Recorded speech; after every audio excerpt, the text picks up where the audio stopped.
ವೀಕ್ಷಕರೇ ನಮಸ್ಕಾರ. ಮತ್ತೊಂದು ವಿಡಿಯೋಗೆ ಸ್ವಾಗತ ಸುಸ್ವಾಗತ. ವೀಕ್ಷಕರೇ, ಇದೀಗ ದೊಡ್ಡ ಬ್ರೇಕಿಂಗ್ ನ್ಯೂಸ್ ಒಂದು ಬರ್ತಾ ಇರುವಂಥದ್ದು. ಸೊ ಇವತ್ತು ಬಹಳ ಒಂದು ಬೆಳವಣಿಗೆ ನಡೆದಿದೆ ರಾಜಕೀಯದಲ್ಲಿ. ಎಂತಹ ಬೆಳವಣಿಗೆ ಅಂದರೆ ನೀವು ಕೂಡ ಆಶ್ಚರ್ಯ ಪಡಬೇಕಾದ ವಿಚಾರವೇ ಹೌದು.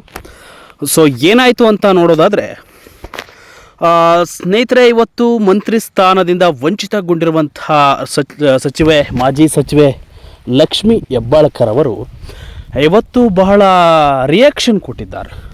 ಸೊ ಇನ್ಮೇಲೆ ಡಿ ಕೆ ಶಿವಕುಮಾರ್ ಅವರ ಹಣೆ ಬರಹವನ್ನು ಬರೆಯುವ ಸಾಧ್ಯತೆ ಉಂಟಾ? ಸೊ ವಿಪಕ್ಷ ನಾಯಕರ ಬಳಿ ಹೋಗಿ ಸಹಕಾರವನ್ನು ಕೊಡಿ ಅಂತ ಹೇಳಿ ಕೂಡ ಕೇಳಿಕೊಂಡಿದ್ದಾರೆ ಡಿ ಕೆ ಶಿವಕುಮಾರ್. ಸೊ ಪ್ರಭಾವಿ ಸಚಿವೆ ಆಗಿರುವಂತಹ ಲಕ್ಷ್ಮಿ ಹೆಬ್ಬಾಳ್ಕರ್ಗೆ ಸಚಿವ ಸ್ಥಾನ ಕೊಟ್ಟಿಲ್ಲ, ಯಾಕೆ ಅನ್ನುವಂಥ ಪ್ರಶ್ನೆ. ಸೊ ಸನ್ನೆ ಮಾಡಿದ್ದಾರೆ. ಅವರ ಹಣೆ ಬರಹವನ್ನು ಬರಿತೀನಿ ಅನ್ನುವ ರೀತಿಯಲ್ಲಿ ಸನ್ನೆ ಮಾಡಿದ್ದಾರೆ. ಸೊ ಮುಂದೊಂದು ದಿನ ಡಿ ಕೆ ಶಿವಕುಮಾರ್ಗೆ ಹಣೆ ಬರಹ ಬರೀತಾರ. ಸೊ ಡಿ ಕೆ ಶಿವಕುಮಾರ್ ಇವತ್ತು ಅವರ ನೇತೃತ್ವದಲ್ಲಿ ಮುಂಗಾರು ಅಧಿವೇಶನ ಇದೀಗ ಮೊದಲ ದಿನ ಬಂದಂಥ ಸಂದರ್ಭದಲ್ಲಿ ಒಂದು ರಿಯಾಕ್ಷನ್ ಮಾಡಿದ್ದಾರೆ. ಸೊ ಬನ್ನಿ ಆ ಒಂದು ವಿಡಿಯೋ ನೋಡ್ಕೊಬರೋಣ. ಈ ಒಂದು ವಿಡಿಯೋ ನೋಡೋಕೆ ಮೊದಲು ನೀವು ನಮ್ಮ ಚಾನಲ್ಗೆ ಸಬ್ಸ್ಕ್ರೈಬ್ ಆಗಿಲ್ಲ ಅಂದರೆ ಈ ಕೂಡಲೇ ಸಬ್ಸ್ಕ್ರೈಬ್ ಆಗಿ, ಹಾಗೆ ಪಕ್ಕದ ಬೆಲ್ ಐಕನ್ ಕ್ಲಿಕ್ ಮಾಡ್ಕೊಳ್ಳಿ ವೀಕ್ಷಕರೇ. ವೀಕ್ಷಕರೇ, ವಿಧಾನಸಭೆ ಮುಂಗಾರು ಅಧಿವೇಶನ ಮೊದಲ ದಿನದಂದು ಕೆಲವೊಂದು ಪ್ರಸಂಗಗಳು ಗಮನ ಸೆಳೆದಿರುವಂಥ ವಿಚಾರ ಬೆಳಕಿಗೆ ಬಂದಿದೆ. ಏನೋ ಸಚಿವ ಸ್ಥಾನ ವಂಚಿತ ಲಕ್ಷ್ಮಿ ಹೆಬ್ಬಾಳ್ಕರ್ ಹಣೆ ಬರಹದ ರಿಯಾಕ್ಷನ್ ಮೂಲಕ ಗಮನ ಸೆಳೆದಿದ್ದಾರೆ. ಏನು ಸಿಎಂ ಡಿ ಕೆ ಶಿವಕುಮಾರ್ ಸ್ವತಃ ವಿರೋಧ ಪಕ್ಷದ ನಾಯಕರ ಬಳಿಗೆ ಹೋಗಿ ಕೈ ಕುಲುಕಿ ಸಹಕಾರ ಕೋರಿದ್ದಾರೆ. ಸೊ ಇದು ಒಂದು ಪ್ಲಸ್ ಪಾಯಿಂಟ್ ಆಗಿರುವಂಥ ವಿಚಾರ. ಏನೋ ಮಾಜಿ ಸಚಿವೆ ಲಕ್ಷ್ಮಿ ಹೆಬ್ಬಾಳ್ಕರ್ ಅವರಿಗೆ ಈ ಬಾರಿ ಸಚಿವ ಸ್ಥಾನ ಸಿಕ್ಕಿಲ್ಲ. ವಿಧಾನಸಭೆಗೆ ಆಗಮಿಸಿದ ಅವರು ಹಿಂಬದಿ ಸ್ಥಾನದಲ್ಲಿ ಕುಳಿತುಕೊಂಡಿದ್ರು. ಸಂತಾಪ ಸೂಚನೆ ಕಲಾಪ ನೀಡುತ್ತಿದ್ದ ವೇಳೆ ಅವರ ಜೊತೆಗೆ ಶಾಸಕ ಶರತ್ ಬಚ್ಚೇಗೌಡ ಮಾತನಾಡುತ್ತಿದ್ದರು. ಪರಸ್ಪರ ಮಾತನಾಡಿಕೊಳ್ಳುತ್ತಿದ್ದ ವೇಳೆ ಲಕ್ಷ್ಮಿ ಹೆಬ್ಬಾಳ್ಕರ್ ಅವರು ಹಣೆಯ ಮೇಲೆ ಕೈ ಸನ್ನೆ ಮಾಡುವ ಮೂಲಕ ಗಮನ ಸೆಳೆದಿರುವಂತಹ ವಿಚಾರ. ಏನೋ ವಿರೋಧ ಪಕ್ಷದ ನಾಯಕರು ಕುಳಿತುಕೊಂಡ ಸಾಲಿಗೆ ಸ್ವತಃ ಡಿ ಕೆ ಶಿವಕುಮಾರ್ ಆಗಮಿಸಿ ಕೈಕುಲುಕಿ ಸಹಕಾರ ಕೋರುವಂತಹ ವಿಚಾರವನ್ನು ಗಮನಿಸಿದಂತಹ ಲಕ್ಷ್ಮಿ ಹೆಬ್ಬಾಳ್ಕರ್ ರಿಯಾಕ್ಷನ್ ಕೊಟ್ಟಿದ್ದಾರೆ. ಏನೋ ವಿಧಾನಸಭೆ ಅಧಿವೇಶನದ ಆರಂಭದ ದಿನವೇ ಈ ಒಂದು ವಿಪಕ್ಷಗಳ ಸಹಕಾರ ಕೇಳುವ ಮೂಲಕ ಗಮನ ಸೆಳೆದಿರುವಂಥದ್ದು ಇನ್ನಷ್ಟು ಟೀಕೆಗಳಿಗೆ ಗುರಿ ಆಗಿದೆ ಅಂತ ಹೇಳಿ ಅಲ್ಲಿನ ಮಾತನಾಡಿಕೊಳ್ಳುತ್ತಿರುವಂತಹ ಶಾಸಕರು ಕೂಡ ಇದ್ದಾರೆ. ಏನು ಬಿಜೆಪಿಯಲ್ಲಿದ್ದಂತಹ ಲಕ್ಷ್ಮಣ ಸವದಿ ಇದೀಗ ಆಡಳಿತ ಪಕ್ಷದಲ್ಲಿದ್ದಾರೆ. ಕಾಂಗ್ರೆಸ್ಗೆ ಸೇರಿದ ಲಕ್ಷ್ಮಣ್ ಸವದಿ ಇದೀಗ ಸಚಿವರಾಗಿದ್ದಾರೆ.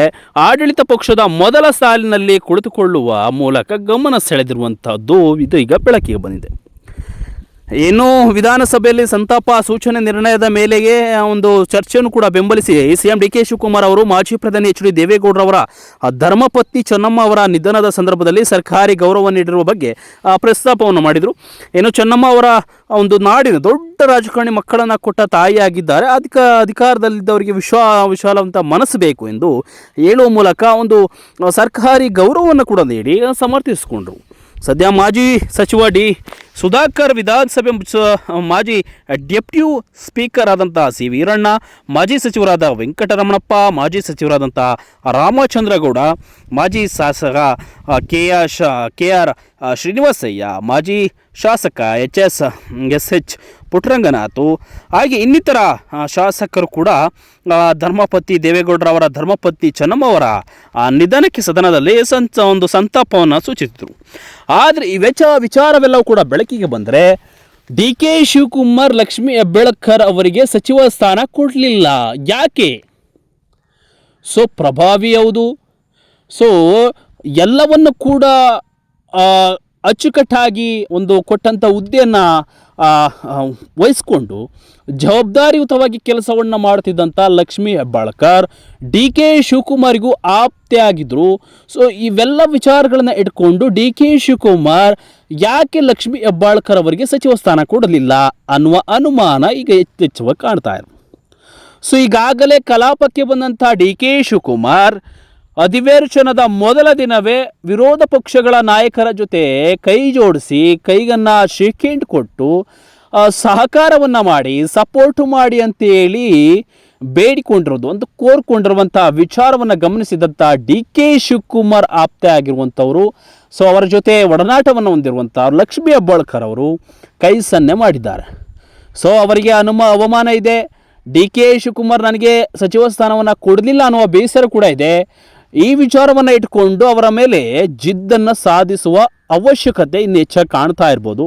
ಸೊ ಡಿ ಕೆ ಶಿವಕುಮಾರ್ ಮೇಲೆ ಆ ಒಂದು ಬೇಸರವನ್ನು ಹೊರಹಾಕಿದ್ದಾರೆ. ಅವರ ಹಣೆ ಬರಹವನ್ನು ಬರೆಯುವ ಸಾಧ್ಯತೆ ಹೆಚ್ಚಾಗಿ ಕಾಣ್ತಾ ಇದೆ.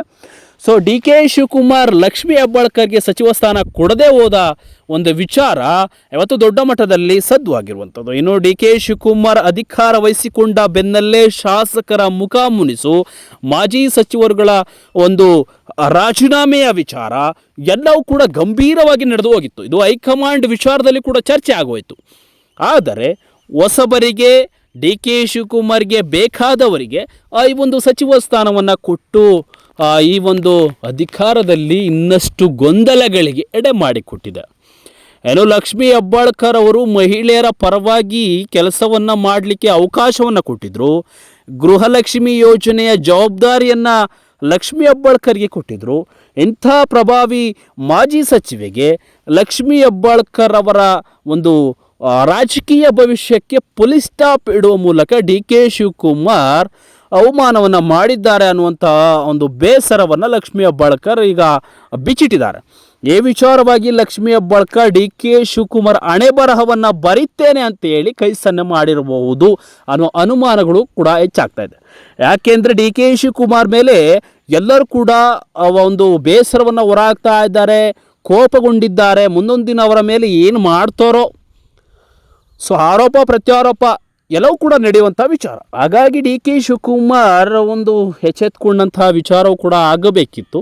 ಸೊ ಸಣ್ಣ ವಿಚಾರದ ತಪ್ಪುಗಳನ್ನು ಕೂಡ ಹುಡುಕಿಕೊಳ್ಳುವಂಥ ಈ ಒಂದು ರಾಜಕೀಯ ಬೆಳವಣಿಗೆ ಇನ್ನಷ್ಟು ಕಾಂಗ್ರೆಸ್ ಪಕ್ಷದಲ್ಲಿ ಜಾಸ್ತಿ ಆಗಬಹುದು. ಇಲ್ಲ ಅಂದರೆ ಲಕ್ಷ್ಮೀ ಹೆಬ್ಬಾಳ್ಕರ್ ಅವರು ಪಕ್ಷಕ್ಕೆ ರಾಜೀನಾಮೆಯನ್ನು ಕೊಟ್ಟು, ಶಾಸಕ ಸ್ಥಾನಕ್ಕೆ, ಸಚಿವ ಸ್ಥಾನಕ್ಕೆ ರಾಜೀನಾಮೆಯನ್ನು ಕೊಟ್ಟು ಇವತ್ತು ಬೇರೆ ಪಕ್ಷಕ್ಕೆ ಸೇರಿಕೊಳ್ಳುವ ಅವಕಾಶವನ್ನು ಪಡೆದುಕೊಳ್ಳಬಹುದು. ಯಾಕೆಂದರೆ ಮಹಿಳಾ ಸ್ಥಾನದಲ್ಲಿ ಕಡಿಮೆ ಒಂದು ಸಚಿವ ಸ್ಥಾನವನ್ನು ಕೊಟ್ಟಿರುವಂಥದ್ದು. ಹಾಗಾಗಿ ಮಹಿಳೆಯರು ಕೂಡ ಬೇಸರ ಇದೆ. ಸೊ ನೋಡೋಣ ಏನು ಬೆಳವಣಿಗೆ ಆಗುತ್ತೆ ರಾಜಕೀಯದಲ್ಲಿ. ಸೊ ಮೊದಲ ದಿನದ ಮುಂಗಾರು ಅಧಿವೇಶನ ಸ್ಟಾರ್ಟ್ ಆಗಲಿದೆ. ಸೊ ಡಿ ಕೆ ಶಿವಕುಮಾರ್ ಬೆಳವಣಿಗೆಗೆ ಎಲ್ಲರೂ ಕೂಡ ಆಶ್ಚರ್ಯಪಟ್ಟಿದ್ದಾರೆ. ನೋಡೋಣ ಏನು ನಡೆಯುತ್ತೆ ರಾಜಕೀಯದ ಭವಿಷ್ಯ. ಸದ್ಯಕ್ಕೆ ಎಲ್ಲ ಮಹಿಳಾ ವರ್ಗದವರು ಕೂಡ ಲಕ್ಷ್ಮೀ ಹೆಬ್ಬಾಳ್ಕರ್ಗೆ ಸಚಿವ ಸ್ಥಾನ ಕೊಡಬೇಕಿತ್ತು ಅಂತ ಹೇಳಿ ಪ್ರಶ್ನೆಯನ್ನು ಹಾಕಿದ್ದಾರಂತೆ. ಸೊ ಕೆಲವು ಇನ್ನೂ ಕೂಡ ಫೈನಲ್ ಆಗಿಲ್ಲ, ಇನ್ನೂ ಗೊಂದಲಗಳಲ್ಲೇ ಇದೆ. ಸೊ ಕೆಲವರಿಗೆ ಕೂಡ ಫೈನಲ್ ಆಗಿರುವಂಥದ್ದು. ಸೊ ಮುಂದೊಂದು ದಿನ ಇಂತಹ ಬೆಳವಣಿಗೆ ಮರುಕಳಿಸಬಾರದು ಅನ್ನುವ ವಿಚಾರಕ್ಕೆ ಇಟ್ಟುಕೊಂಡ್ರೆ ಲಕ್ಷ್ಮೀ ಹೆಬ್ಬಾಳ್ಕರ್ ಅವರಿಗೆ ಸಚಿವ ಸ್ಥಾನ ಕೊಡ್ತಾರಾ ಅನ್ನೋದನ್ನು ಕಾದು ನೋಡಬೇಕಿದೆ. ಅಲ್ಲಿವರೆಗೂ ನೋಡ್ತಾ ಇರಿ ಅಂತ ಹೇಳ್ತಾ ಮುಗಿಸ್ತಾ ಇದ್ದೀನಿ. Thank you.